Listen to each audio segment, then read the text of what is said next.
Salam sejahtera, perkenalkan nama saya Juliana Marito Simbolon dengan NIM C0C025030 dari Prodi D3 Akuntansi. Di sini saya akan memaparkan mengenai materi penyusunan anggaran jangka panjang.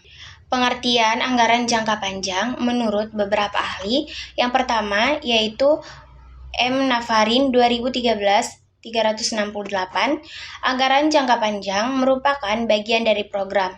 Anggaran jangka panjang merupakan pedoman dari penyusunan anggaran jangka pendek. Anggaran jangka pendek merupakan rincian dari anggaran jangka panjang. Dan menurut Gunawan Saputro dan Marwan Asri 2014-61, anggaran jangka panjang merupakan suatu perencanaan perusahaan untuk jangka waktu yang lama, yakni lebih dari 1 tahun atau bahkan lebih dari 5 atau 10 tahun. Penyusunan anggaran ini dilakukan sesuai dengan pola tujuan yang disusun pada saat perusahaan didirikan. Perusahaan didirikan tidak hanya untuk jangka waktu 1 atau 2 tahun saja. Rencana jangka panjang merupakan suatu kesatuan yang utuh daripada rencana-rencana setiap tahun. Kadang-kadang, perusahaan yang tidak menyusun perencanaan jangka panjang akan mengalami kesulitan dalam penyusun anggaran tahunan. Kegunaan anggaran jangka panjang. Menurut Munandar, kegunaan pokok anggaran jangka panjang secara umum terdiri dari beberapa. Yang pertama, sebagai pedoman kerja.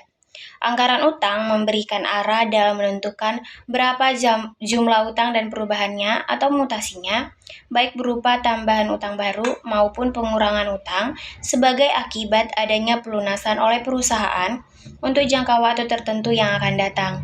Yang kedua, sebagai alat manajemen untuk koordinasi kerja, berkaitan dengan perencanaan jumlah utang sehingga dapat mengurangi kebutuhan modal kerja perusahaan demi kelancaran jalannya perusahaan menjadi lebih terjamin. Yang ketiga, sebagai alat manajemen untuk melakukan evaluasi atau pengawasan kerja. Anggaran berfungsi sebagai tolak ukur, sebagai alat pembanding untuk menilai realisasi jumlah utang perusahaan nanti.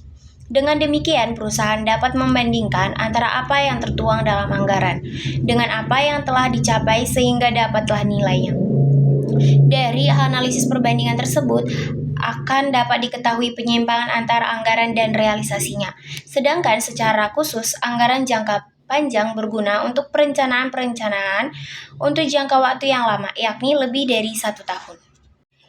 Penyusunan anggaran jangka panjang, ada beberapa data untuk anggaran jangka panjang yang diperlukan, yaitu aset tetap menggunakan metode garis lurus, kedua, kebijakan jualan dan belian, ketiga, harga jual, keempat, anggaran sediaan produk jadi akhir, kelima, biaya bahan baku standar, keenam, tarif upah standar tenaga kerja langsung, ke-7, sediaan bahan baku akhir, ke-8, upah tenaga kerja langsung, ke-9, tambahan modal kerja, ke-10, taksiran penghapusan piutang dan cadangan penghapusan piutang, ke-11, anggaran biaya overhead pabrik. Penyusunan anggaran operasional. Ada beberapa data yang diperlukan untuk anggaran operasional, yaitu anggaran jualan, anggaran produk, anggaran biaya bahan baku, anggaran biaya tenaga kerja langsung, dan anggaran laba rugi.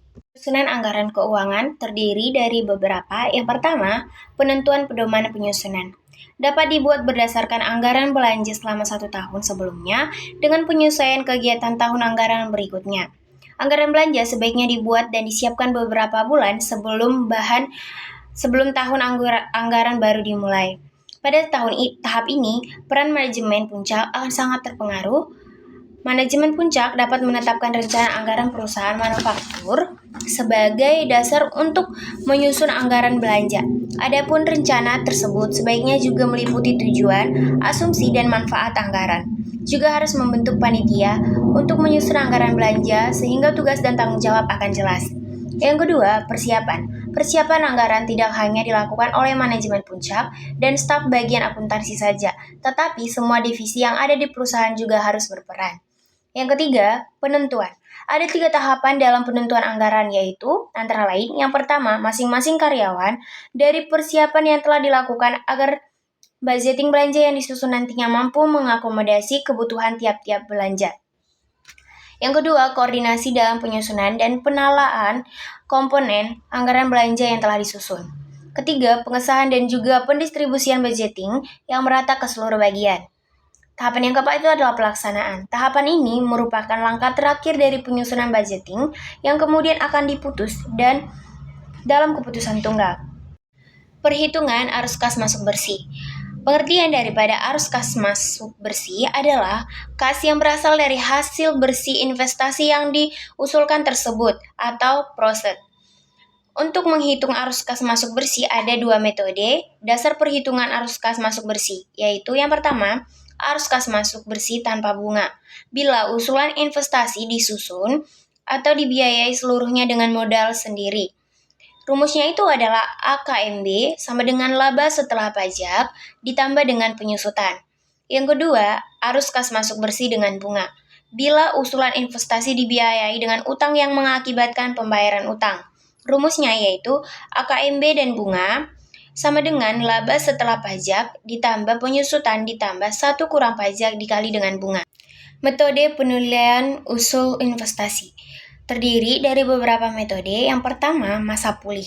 Masa pulih adalah jangka waktu yang dibutuhkan untuk memulihkan atau mendapatkan kembali modal yang diinvestasikan. Metode masa pulih memperhitungkan arus kas bersih, tetapi tidak memperhitungkan nilai waktu dari uang dan tidak mengukur kemampuan.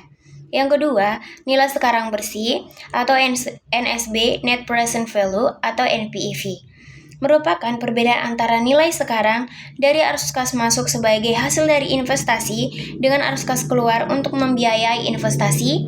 Bila nilai sekarang bersih positif, artinya usul investasi dapat diterima, dan sebaliknya jika bernilai negatif, maka usul investasi ditolak. Yang ketiga, indeks kemampuan atau IK atau Profitability Index merupakan pelengkap dari metode nilai sekarang bersih, yaitu bila terdapat beberapa usulan investasi yang besarnya berbeda, tetapi masing-masing usul investasi menghasilkan NPV yang sama. Sementara kita harus memilih salah satu dari usul investasi tersebut. Yang keempat, tingkat imbalan internal atau TII atau Internal Rate of Return IRR merupakan metode coba-coba sehingga nilai sekarang bersih sama dengan 0. Menurut metode ini, suatu usul investasi dapat diterima bila TII lebih besar dari laba yang dikehendaki oleh manajemen. Yang kelima, menghitung rata-rata arus kas masuk bersih.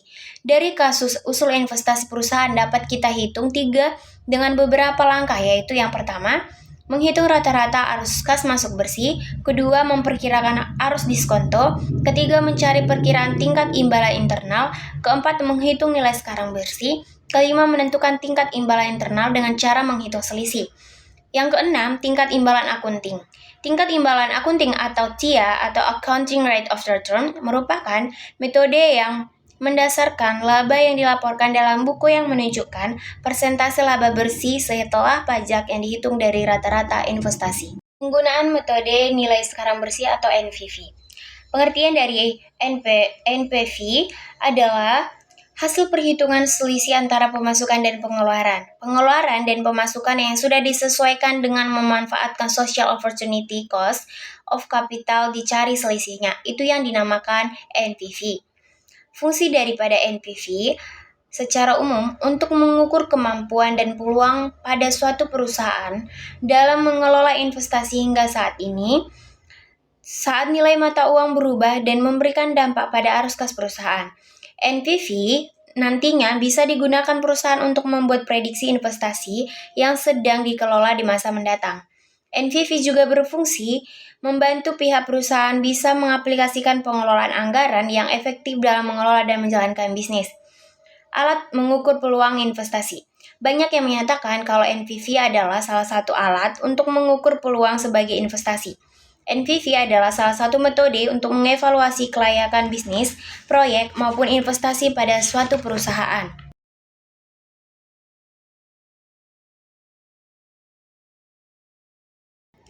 Baiklah, sekian pemaparan dari materi saya. Kiranya materi saya dapat bermanfaat, saya ucapkan terima kasih.